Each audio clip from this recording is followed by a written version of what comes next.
За сайн байцгаана уу? Элсэлтийн ерөнхий шалгалтанд бэлтэж байгаа ахлах ангийн сурагч та бүхэндээ энэ өдрийн мэндийг хүргье. За би Монгол Улсын их сургуулийн Их Британи Америк судлалын төвийн багш Үлзэн Наран багш байна. За англи хэлний элсэлтийн ерөнхий шалгалтын англи хэлний даалгаврын гол хэсгүүдийн талаарх зөвлөмж хичээл ээлжид хичээл минь эхэлж байна. 26 оны элсэлтийн шалгалтын хураангуй блупринтийг та бүхэн харж байна. За энэ дээр болохоор уншиж ойлгох даалгавар маань болохоор за таны мэдхийн төвшөнд бол 6, хэрэглэх 3, задлан шинжлэх 1 ингээд нийт 9 даалгавар бүхий. За нийт даалгаврын 20%-ийг одоо эзэлж байгаа юм байна. За өнөөдрийн сэдвийн хувьд танил бус сэдвийн хүрээнд эхийн дагалдах болон туслах санааг уншиж ойлгох. Танил бус сэдвийн хүрээнд эхээс зохиогчийн хандлага, санаа бодлыг таньж ойлгох гэдэг асуудлыг зөвлөмж хичээл хүргэх гэж байна. За англи хэлний унших чадварыг тогтоох шалгалтанд орсон хэв шинжээг нь задлж үзвэл за богино их 43, академик болон ерхий сэдвт их 24.3%, зар сурталчилгаа 5.4%, загварчлах зөвшөөрөл авах маягт 5.4%, захим шуудан 10.8%, машин худалдаж авсан баримт 5.4%, мемэ буюу санамж бичиг бүхий ийм сэдвүүд бол өмнөх элсэлтийн ерхий шалгалтын гол сэдв болж орж ирж байсан байна. Англи хэлний унших чадвар тогтоох шалгалтанд орсон танил сэдвүүд эхийн агуулгын төрлийг нь харцгаая.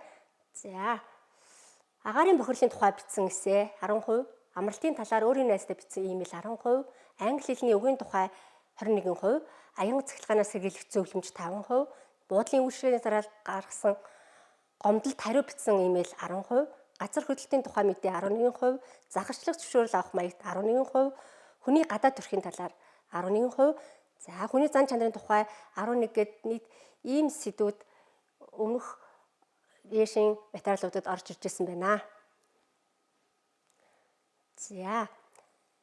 За англи хэлний унших чадвар тогтоох шалгалтанд орсон танил бус сэдвийн агуулгын төрлийг нь ажиглая. За энд нийт танил бус сэдв 18 удаа орсон байна.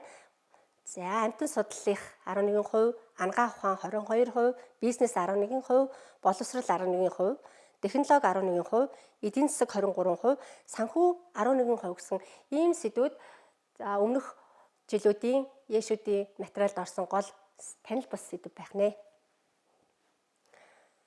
За одоо тэгээд үндсэн энэ хоёр сэдвийн хүрээнд зөвлөмж хичээлээ эхлүүлье. Эхнийх нь танил бус сэдвийн хүрээнд эхийн дагалдах болон туслах санааг уншиж ойлгох. За тэгэхээр ер нь бол унших чадвар ялангуяа их маань үндсэн 3 хэсгээс бүрдэж байгаа. За тэр нь болохоор эхийн гол санаа, дагалдах санаа, туслах санаа гэсэн 3 хэсэг зүйлийг ойлгох хэрэгтэй. За эхийн гол санаа хэрхэн олох вэ? За гол санаагаа олохын тулд хэдүүлээ хэд хэдэн зөвлөмжийг харъя.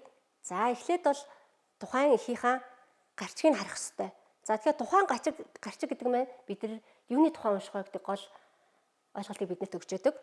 За жишээлбэл the importance of sleep гэсэн гарчигтай унших текст байлаа гэхэд энэ бол ерөөхдөө бол унших ягаад бидэнд хэрэгтэй вэ гэсэн гол санааг агуулж байна тийм үү. За дараа нь find the topic тийм ээ. За энд бол хин юуны тухай ярьж байгаа юм бэ? Сэдвээ олох хэрэгтэй байна. 3 дугаар хэсэг нь болохоор завтагдсан санаагаа ажиглах хэрэгтэй. За энэ хэсэг дээр болохоор хамгийн чухал үг болон санаа тухайн текстэд хамгийн олон давтагдсан байдаг. За 4 дугаар хэсэгт нь болохоор өгүүлбэрийнхаа эхний болон сүүлийн хэсгийг нь ажиглах хэрэгтэй тийм. За зохиогчдод ерөөхдөө гол санаагаа бол эхэндээ зарим тохиолдолд бол сүүл хэсэгтээ оруулсан байдаг.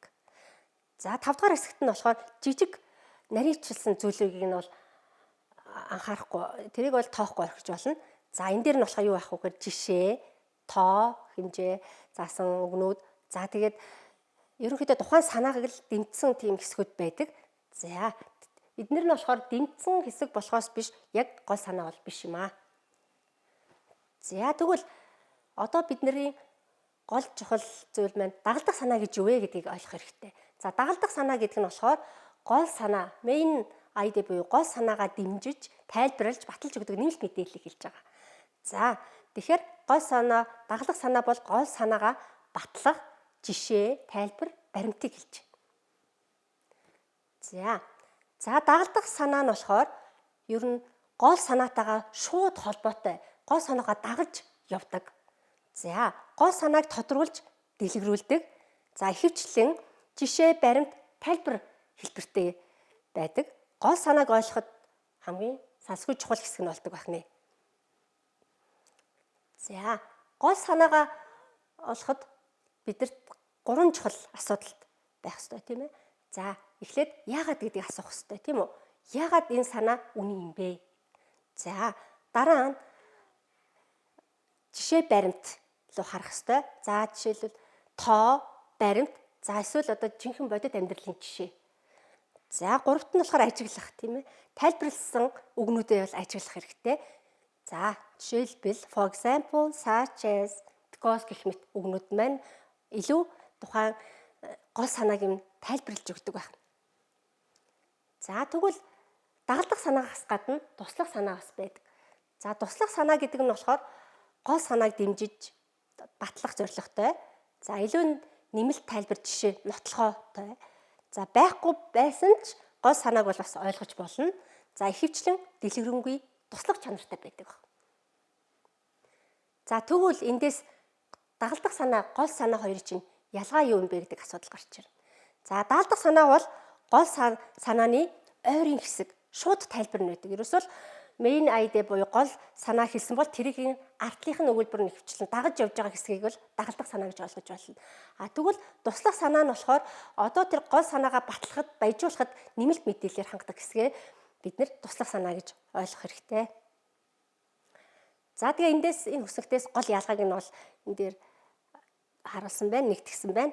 За тэгээ гол санаа бол ерөнхий, товч, тэгээ гол одоо хэсгүүдийг оруулсан байдаг. За тэгвэл дагалдах санаа болохоор арай тусгайлсан, илүү дэлгэрэнгүй, бүр нэмэлт мэдээлэл өгч идэг. За тэгээ саяны хэсгүүдийг ерөнхийдөө нэгтгэж баазж үзэхэд гол санаа гэдэг маань ерөнхийдөө зохиогчийн ч юм уу хэлж байгаа одоо тэр гол санаа тийм үү. За туслах дагалдах санаа гэдэг нь болохоор гол одоо main point-ууд тийм ээ. За тэрийг дагаж явж байгаа тэр гол санаанууд. За тэгээд supporting details нь болохоор туслах санаа маань болохоор одоо жишээ, баримтаар одоо өгсөн байдаг. За одоо хэдүүлээ жишээ борхон хэмжээний ихэнхээр дагалдах гол болон дагалдах туслах санааг нь олъё. So reading book is very important for students. It helps improve vocabulary and language skills. For example, students who read regularly learn new words faster. Studies also show that reading improves concentration and critical thinking. За нэг юм богино хэмжээний өгүүлбэр. За эндээс хэдүүлээ гол хэсгүүдээ ялгаж авъя. За тэгэхээр одоо бидний саяхан уншсан хэсгүүдээр гол зүйл нь бол ерөөсөө reading book is very important for student. Ном унших нь бол оюутнууд хамгийн чухал гэдэг л гол санаа байгаа. Саяын өгүүлбэр. Саяын богино хэмжээний ихэд. За тэгвэл дагалдах санаа нь болохоор it helps improve vocabulary and language skills. Одоо тэр ном унших нь болохоор үгийн санг нэмэгдүүлж хэлний чадварыг дээшлүүлдэг гэдэг нь болохоор дагаж одоо reading books гэдгийг дагаж явсан өгүүлбэр маань болохоор ер нь дагалдах санаа явчихж байна. За тэгвэл туслах санааг нь харъя. За students who read regularly learn new words faster. Studies also show that reading improves concentration and critical thinking. За энэ санаа маань болохоор одоо improve vocabulary, language skill гэсэн санааг нь улам нэмэн дэлгэрүүлж өгж байгаа хэсэг байна. За тэгэхээр энэ болохоор туслах санаа ахнэ. За одоо 2008 оны хувилбар F дээр ярилцъя. Elizabeth Blackwell was born in England in 1821 and immigrated to New York City when she was 10 years old. One day, she decided that she wanted to become a doctor. That was nearly impossible for a woman in the middle of the 19th century. After writing many letters seeking admission to medical schools, she was finally accepted by a doctor in Philadelphia. So determined was she that she taught school and gave music lessons to earn money for her tuition. In 1849, after graduation from medical school, she decided to further her education in Paris. She wanted to be a surgeon, but a serious eye infection forced her to abandon the idea. Upon returning to the United States, she found it difficult to start her own practice because she was a woman. By 1857, Elizabeth and her sister, also a doctor, along with another female doctor, managed to open a new hospital, the first for women and children. Besides being the first female physician in the United States and founding her own hospital, she also established the first medical school for women. Хэдүүлээ саяын текстэн дээрээ одоо дүн шинжилгээ хий. За саяын ихийн тэгэхээр гол санаа маань болохоор за Elizabeth Blackwell overcome major obstacles to become the first female doctor in the United States and made important contribution to women in medicine. За энэ хэсэг бол саяын бидний унсан ихийн гол санаа байх нь. Тэгэхээр Elizabeth Blackwell гэдэг эмэгтэй маань за Америк нэгдсэн улсад тийм анхны эмэгтэй эмч болохын тулд за тэгээ анхаах салбарт хувь нэмрээ оруулахын тулд маш олон саад бэрхшээлийг даван туулсан гэдэг бол бидний саяын унсан ихийн гол санаа ахнэ. За тэгвэл эндээс бид нэр тэгвэл дагалдах санаа нь юу юм бэ гэдгээ олъё. За эндээс энэ үсэгтээс харъя. She faces gender discrimination in education. За ерөнхийдөө бол тухайн их мэн 4 үндсэн параграфаас бүрдэж байгаа. Тэгэхээр параграф болгон өөрийн гэсэн үндсэн гол санааг илэрхийлж байдаг. За тэгэхээр эхний параграф болохоор ерөнхийдөө бол боловсролдох одоо хүйсийн тийм ээ ялгарлалын талаар дурдсан байна. За хоёр дахь хэсэг нь she worked hard and showed determination to study medicine. За ангаахын суралцахын тулд маш шаргуу хөдөлмөрлж одоо бүх зүйлээ зориулсан байх нь тийм ээ. За гурав дахь параграфт нь болохоор за анхаахын карьераа одоо нэмэгдүүлэх тийм ээ. За олон зүйлийг одоо бас давж тулсан. За дөрөв дэх параграф маань болохоор эмэгтэйчүүд зориулсан тэгээд түүхэн эмэгтэйчүүдийн хувьд түүхэнд анхаахын одоо түүхэн хувь нэмрийг нь онцлсон. За ийм параграф байсан. Окей. За эндээс ерөөхдөө бид нар тэгвэл одоо туслах санаануудаа ялгаж авъя. За туслах санаа нь болохоор за ерөөхдөө болохоор дагалдах санаа маань болохоор gender discrimination гэсэн. Одоо хүйсийн ялгарлал. За тэгвэл энийг нэмэн дэлгэрүүлж байгаа хэсэг нь болохоор за it was nearly impossible for women to enter medical school in 19th century. 19-р зуунд эмэгтэй хүн ангаахын сургуульд орох ямар ч боломжгүй байсан. Бараг боломжгүй байсан гэсэн санаа. За энэ болохоор энэ санааг одоо нэмэн дэлгэрүүлж байна. За хоёрт нь болохоор одоо бүх амьдралаа зориулж шаргуу хөдөлмөрсөн гэсэн хэсэг байгаа. За энэ дээр болохоор тэр эмэгтэй сургуулийн төлбөрөө төлөхийн тулд одоо сургуульд зааж бас хөгжмийн одоо хичээл заадаг байсан. За энэ нь болохоор энэ одоо шаргуу хөдөлмөрсөн гэдэг санааг нь илүү одоо нэмэн дэлгэрүүлж өгч байна. За 3 дугаар хэсэг нь болохоор тэр эмэгтэй уг нь мэд засалж болохыг хүссэн байна. За тэгтэл яах нь тэр эмэгтэй нүдний халдвар нь түүнийг энэ мөрөөдлөө орхиход хүргэсэн. За одоо 4 дахь хэсгийг харъя. За энэ 4 дахь хэсэг параграф маань болохоор ерөөхдөө тухайн хүний хувь нэмрийн талаар байгаа. За тэгэхээр энэ хүн ямар хувь нэмэр оруулсан бэ гэхээр тэрийг нэмэн дэлгэрүүлсэн хэсэг нь байна. За тэр эмэгтэй болохоор Америк нэгдсэн улсын анхны эмэгтэй эмч. За хоёрт нь хүүхэд эмэгтэйчүүдэд зориулсан анхны эмнэлгийг нээсэн. За мөн хамгийн эмэгтэйчүүдэд зориулсан хамгийн анхны анхаа ухааны сургуулийн одоо суурийг тавихад тусалсан. За энэ болохоор одоо туслах санаанууд. Тэгэхээр ингэж бид нар яг ихээсээ одоо гол санаагаа дагсан дагалдах санаануудаа ингэж гаргаж аваад за тэгээд тэрүнд нэг жишээ баримтаар нэмэн дэлгэрүүлж байгаа гэсэн нь болохоор туслах санаа гэдгийг ойлгох нь чухал ахнэ. За бидний унсан ихийн гол санаа нь тэгэхээр бие хувилбар буюу Elizabeth Blackwell had to abandon her plans to become doctor because of eye infection гэж юм тийм үү. Нүдний халдвараасаа болоод эмч болох гэдэг тэр төлөвлөгөөгөө болсон гэдэг нь гол санаа. За тэгэхээр зөв хувилбар нь болохоор бие хувилбар байх нь. За хоёр дахь асуултыг ажиглая.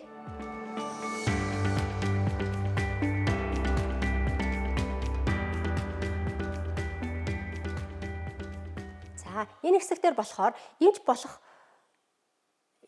одоо боломжийг нь одоо бараг л үгийг хэлсэн гол саад бэрхшээл нь юу вэ гэсэн асуулт байна. За тэгэхээр саяын хэсэг маань ерөнхийдөө бол гол санааг одоо нэмэн дэлгэрүүлж байгаа одоо дагалдах санаанд байгаа тийм ээ supporting ideas. За тэгэхээр гол санаа нь болохоор тэр ерөөсөө эмэгтэй байсан. хувилбар зөв байсан. За тэгэхээр тэр үед ер нь бол эмэгтэй хүн анагаахын салбарт хүлээн зөвшөөрөгдөнө гэдэг бол боломжгүй зүйл байсан. Тэгэхээр ерөнхийдөө гол санаа нь бол одоо хүйсийн ялгуурлын талаар байна. За 3 дахь асуулт.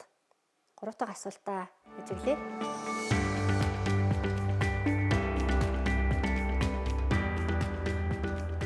За 3 дугаар асуултын зөв хувилбар нь хувилбар буюу she wanted to be part of profession that no woman had ever entered before гэсэн хэсэг байна. За тэгэхээр энэ бол бас ерөөдөө дагалдах санаа. За тэгээд яагаад энэ асуулт зөв бэ гэхээр тухайн үед ангаа ухаан бол эмэгтэй хүнд бол тийм нээлттэй байгаагүй. За энэ бол ерөөдөө бас нөгөө бидний унсан их юм бас нэг гол санаа нэг түлхүүр санаа нэг. За дараагийн дагалдах санаа агуулсан асуултыг ажиглая.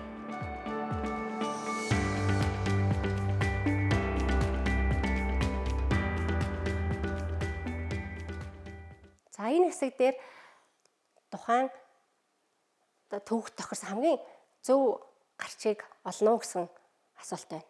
За энэ хэсэг дээр зөв хувилбар нь B. Хувилбар нь илүү C-г бодвол одоо анхдагч гэдэг санаанаасаа илүү өргөн ойлголтыг бидэрт өгж байгаа учраас хамгийн тохиромжтой хувилбар нь болохоор B байгаа. За тэгээд энэ ерөөдөө тэр зохиогч өгж байгаа гол одоо санааг одоо нэмэн дэлгэрүүлж байгаа. За гол юм уу? За мөн дагалдах санааг агуулж байгаа. За 5 дугаар асуулт болохоор Elizabeth Blackwell мэс тасалж болох мөрөөдлөө яагаад ойлгож чадахгүйсэн бэ гэсэн асуулт байгаа. За хувилбарууд анхааралтай ажиглана.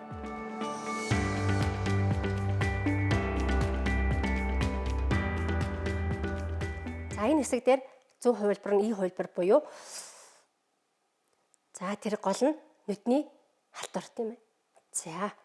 За тэгэхээр ерөөдөө энэ хэсэг маань болохоор нүдний халтур нь түүнийг одоо мэсцэлж болох тэр бодлыг нь одоо болоход хүргэсэн. За саяын эсэлтийн шалгалтын материалаас ингээд дүгнээд хэлэхэд гол санаа гэдэг маань болохоор ер нь бол what this text about ер нь юуны тухай вэ гэдэг асуултанд хариулагдчих байгаа гол санаа маань. За тэгвэл дагалдах санаа маань болохоор what does the text say about?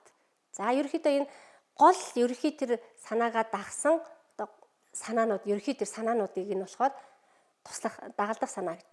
За тэгвэл дагалдах санаагаа гол санаагаа нэмэн дэлгэрүүлж хэсэг маань болохоор туслах санаа байгаа. За туслах санаа бол одоо баримтаар тийм ээ жижиг нарийн баримтаар нэмэн дэлгэрүүлж байдаг. За нэр юм уу, тоо эсвэл жишээ дуртаж болно. За одоо унших чадварыг ойлгох сорилын маань 2 дахь хэсэг дээр өгөх зөвлөмж хүргэе. За энэ хэсэг дээр болохоор танил бус сэдвийн хүрээнд эхээс зохиогчийн хандлага, санаа бодлыг таньж ойлгох гэдэг хэсэг байна. За тэгэхээр зохиогчийн өн гаяс гэж юу вэ гэж тийм. За тэгэхээр ер нь tone, author's tone гэдэг нь болохоор the feeling or mood for writing. Тухайн одоо бичиж байгаа тэр бичвэрийнхаа одоо мэдрэмж тийм ээ байр байдлыг нь илэрхийлж яадаг. За тэгвэл тухайн зохиогчийн өн гаясыг зохиолынхон ч юм уу тийм өн гаясыг мэдхийн тулд биднэрт одоо өгнүүдээ сайн ажиглах хэрэгтэй. За жишээлбэл илүү тийм эерэг санаа өн гаясыг илэрхийлсэн өгнүүд нь жишээлбэл за optimistic, encouraging, hopeful гэх мэт өгнүүд. За энэ үгийг бид нар хараад яг за энэ зохиогч бол энэ талаар энэ сэдвийн талаар тийм ээ илүү одоо эерэг санаатай байна гэж ойлгох нь. За тэгвэл critical, pessimist, worried гэсэн үгнүүд байх юм бол энэ нь одоо шүүмжлэлтэй, готрангуй, санаа зовсон гэдэг нь сөрөг тухайн зохиолч энэ сэдв энэ тал дээр их сөрөг бодолтой байна гэдгийг илэрхийлж яхна. За тэгвэл objective, factual, informative гэдэг үгнүүд нь бол ерөнхийдөө бол тийм сармаг санааг илэрхийлж байна. За тэгээд angry, sarcastic, enthusiastic гэдэг үгнүүд нь болохоор илүү тийм хүчтэй санааг одоо илэрхийлсэн байна. Тэгэхээр бид нэр зохиогчийн одоо өнгө аясыг хандлагыг нь харахын тулд гол нь үгийг бас ажиглах хэрэгтэй. Тухайн текстэн дээр гарсан. За жишээлбэл энийг тэрийг мэдхэд бол биднэрт бас асуултуудаа харах хэрэгтэй. Жишээгөө асуултуудаа. За жишээлбэл what's the author's tone in the passage? За ихтэй байгаа зохиолчийн гол одоо өнгө аяс юу вэ гэсэн асуулт байж болно. За the tone of the passage is одоо тухайн эхийн гол өнгө аяс нь бол за эсвэл how does the author sound? За зохиолч одоо энэ тал дээр одоо ямар хөө бодолтой байна гэсэн. За ийм асуулт хэрэг их дээр чинь байх юм бол энэ болохоор зохиолчийн одоо саналыг өнгө аясыг нь одоо шалгасан асуулт байх нэ гэж ойлгоно. За тэгвэл дараагийнх нь зохиолчийн хандлага гэсэн нэг асуудал гарч ирнэ. За хандлага нь болохоор зохиолчийн одоо тухайн зүйл дээрх өөрийнх нь одоо сэтгэл, үзэл бодлыг хэлж яадаг. За тэгвэл ерөнхий одоо хандлагыг илэрхийлдэг одоо үгнүүд нь жишээлбэл за supportive дэмжиж чинь approving баталж чинь. За эсвэл critical энд шүүмжлэлтэй байх, disapproving буюу энийг одоо эсрэг байна батлахгүй одоо хүлээн зөвшөөрөхгүй ч юм уу. За concerned, indifferent, persuasive гэх мэт энэ үгнүүд маань ерөнхийдөө зохиогчийн хандлагыг илэрхийлж байгаа үгнүүд байна. За тэгвэл зохиогчийн хандлагыг бид нэр ямар асуултаар одоо асуултаас олж болох вэ гэж харъя. За тэгвэл what's the author's attitude toward? За зохиолчийн хандлага одоо тухайн нэг сэдвүүрийг хандсан хандлага нь юу вэ гэсэн асуулт байж болно. За эсвэл how does the author feel about? Энэ тал дээр зохиолчтой ямар хуу байр байдалтай байна хэрхэн тэрийг мэдэрч байна гэсэн асуулт байж болно. За эсвэл the author's opinion of за ийм асуулт байх юм бол энэ бол ерөөхдөө бидрээс зохиолчийн хандлагыг асуусан асуулт гэж ойлгох нэ. За тэгвэл ялгааг энэ одоо хэдүүлээ саяын ярьсан зүйлээ ингээд базаад илэрхийлэхэд за өнгө аяс гэдэг нь болохоор how it sounds, emotional and styles. За зохиолын тухай өвчүүрийн өнгө аясыг харъя гэвэл за ерөөхдөө сэтгэл хөдлөлтөөр бичигдсэн хэв маягийн дээр нь илүү одоо анхаарах нь. За тэрийг харуулж идэг. За хандлага нь болохоор what the author thinks. За зохиогч энэ талаар юу гэж бодож байгаа юм бэ? Зохиогчийн санаа бодол илэрхийлж байдаг. Энэгээрээ за tone, attitude хоёрын ялгаа гарч ирж байна. За тэгвэл одоо бид нэр эсэлт ерхий шалгалтын дээр унших даалгавар дээр төгөөмөл байдаг. За зохиолчийн санаа өнгө аясыг илэрхийлсэн одоо асуултын төрлүүдийг харъя. За жишээлбэл what's the author's main purpose? Зохиолчийн гол санаа нь юу вэ? What's the author's attitude toward? За энэ талаар хандлага нь юу юм? За what does the author imply? Энэ талаар юуг илэрхийлэхийг хүссэн юм бэ? За эсвэл how does the author feel about? Энэ талаар бас юу гэж бодож байгаа юм тийм ээ? Юу гэж мэдэрч байгаа юм? За эсвэл the author's opinion is за эсвэл what can be inferred about? Энэ талаар юу гэж одоо илэрхийлж байна? Давхар одоо далд ямар утга санааг илэрхийлж байна гэсэн ийм асуултууд байвал энэ бол ерөөхдөө зохиолчийн санаа бодлыг асуусан асуулт гэж ойлгож байна. За өнөөдрийн унших чадварыг ойлгох дасгал даалгаврын холбогдлолтой зөвлөмж хичээлийнхэн гол базаад дүгнэж хэлэх юм бол за main idea гэдэг нь болохоор ерөөхдөө том big message буюу одоо хамгийн одоо өгүүлэх гээд байгаа гол санаа нь. За тэгээд эндээсээ болохоор бид нар дагалдах санаа буюу одоо гол санаагаа дагсан хэсгийг хэлж идэг. За тэгээд туслах санаа гэдэг нь болохоор гол санаагаа одоо баталгаажуулсан илүү одоо баримт жишээг бид нэр туслах санаа гэж ойлгож авлаа. За дээрэс нь болохоор одоо зохиолчийн хэлгсэн одоо өнгө аяс хандлага гэж юу вэ гэдгийг ойлголтыг авлаа. За мөн одоо тухайн эсэтийн ерхий шалгалтын дээр ямар төрлийн асуулт нь одоо зохиолчийн хандлагыг илэрхийлж болох вэ гэдэг дээр нь бас асуултын хувилбаруудыг бас мэдэж авлаа. За эсэтийн ерхий шалгалтын даалгаврыг нэвтрүүлэх болох уншиж ойлгох чадварыг ойлгох сорилын зөвлөмж хичээл маань энэ хүрээд өндөрлж байна. SLT ерхий шалгалтанд бэлтэж байгаа сурагчдаа амжилт хүсье. Баярлалаа.